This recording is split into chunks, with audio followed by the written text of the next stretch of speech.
Hello again, Ando here from SenseiAndo.com.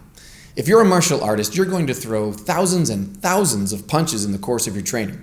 If you're also doing thousands of push-ups and bench presses and shoulder presses and cartwheels or whatever the heck it is that you call martial arts, there's a good chance you're going to overtrain your shoulder. At least that's what happened to me. So today I want to give you one easy exercise to increase the flexibility of your shoulder joint, and I'm also going to give you one quick tweak to your technique to increase the power and effectiveness of your fighting movements. But first, a little story.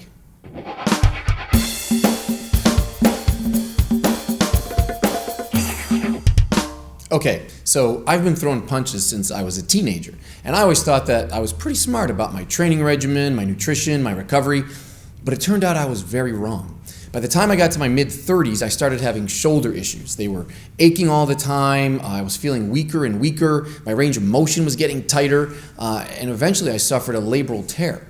When I went to the doctor, I took off my shirt, and after his eyes adjusted to the bright white light, he pointed out that while my chest and my front deltoid were pretty well developed, my back muscles, my lats, my rear deltoid were underdeveloped. And that hit me like a slap in the face. It actually made sense. For most of my training, I had focused on pushing and punching type motions. I was always in my defensive shell with my shoulders rolled forward. And it's not that I wasn't pulling and grabbing and throwing and holding, I just wasn't putting as much emphasis on it. And now it was really starting to show. So over the years, I developed a frozen, inflexible shoulder joint. I was rolled forward like a gangsta. The rehab for my shoulders was very, very simple. I just needed to start pulling as much as I'd been pushing. So in the gym, that meant seated rows and dumbbell rows, lots of pull-ups and some reverse flies. But on the mats, it meant paying attention to my pulling hand, my hikite, that traditional hand on the hip, as much as I'd been paying attention to my extending hand. After 3 or 4 months of that, guess what happened? The pain went away, my flexibility came back, but the biggest surprise was that my fighting techniques got better. I was grabbing and pulling and holding and throwing my partners around better than ever. So based on that experience, I'm going to give you 3 tips to save your shoulder from overtraining and to kick your fighting up a notch. Wait, quick disclaimer. I am not a doctor, a physical therapist, or a personal trainer. I'm just a martial artist sharing his experience. Proceed and practice at your own risk. Tip number 1, make rest time part of your training time. Look, if you go and burn out your shoulders today throwing 1,000 punches, and then your plan is to go to the gym tomorrow and max out your bench press, you are definitely at risk of overtraining your shoulders. Maybe you get away with that kind of thing in your 20s, but believe me, as you get older, your body's not going to like that. So I'm not saying don't lift weights, but you should ask yourself a question. Do you want to be a great bodybuilder, or do you want to be a great martial artist? You may not agree, and you can leave me angry comments if you want to, but I don't think it's possible to truly be great at both. Sure, you're going to see people out there with bodies that look like superheroes. That could be just genetics. You may also see some professional fighters who look like gods. But these are professional, full-time athletes working with nutritionists and trainers. Are you? If you're not, I highly recommend that you make a choice. Look at me, you can tell what I've chosen. I'm a martial artist who supplements with a little bit of weight training. So make a choice, and no matter what you decide, give your body time to rest and recover from all of your hard training. Tip number 2, pay attention to your whole shoulder. By whole shoulder, I mean all 3 heads of your deltoid muscles, so anterior, lateral, and posterior. Here's a simple exercise that really helped me unfreeze my shoulder. Just start off in a basic push-up or plank position. I'm going to challenge you to do a push-up without bending your elbow. So just use your shoulder to lower your body and raise your body. Just a little bit of a stretch and a little bit of a squeeze. If you do this and it feels a little weird to you, I understand. Maybe you have the same kinds of issues that I had. Now remember, I'm not going to do these trying to build up speed or power. I'm just trying to build the awareness of my shoulder joint. I really recommend maybe putting 1 set of these before you hit the weights or before you hit the mats. Give it a try. Tip number 3, pull with your back muscles, not just your arms.